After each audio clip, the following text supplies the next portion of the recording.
আমার স্বামী কোনোদিন বুঝতে দেয় নাই যে সে কষ্টে আছে।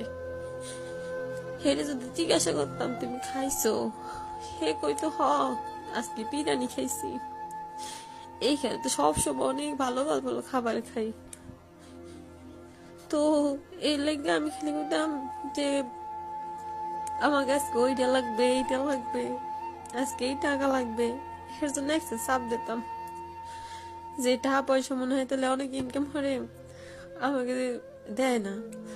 সে অন্য কোনো জায়গায় মনে কোনো সম্পর্ক কোনো কিছু এইগুলো মনে করতাম। কিন্তু সে খাইয়া না খাইয়া আছে আমাকে জন্য এত কষ্ট করে, সেইটা কোনোদিন বুঝি নাই।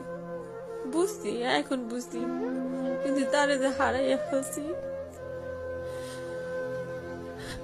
তার কাছে তো আমি মাপ চাওয়ার সুযোগটাও পাই নাই। আল্লাহ পাক আমার কোনোদিন মাফ করবে না, এইটাও আমি জানি। তারপরে আমি আল্লাহর কাছে একটা কথা কই, আল্লাহ পাক যদি আমারও হরে যদি ফিরাইয়া দিত, যে কিছুর বিনিময়ে একটা বারের জন্য ফিরাইয়া দিত, আমি কোনোদিন ওরে প্রবাসী জীবনে যাইতে দিতাম না।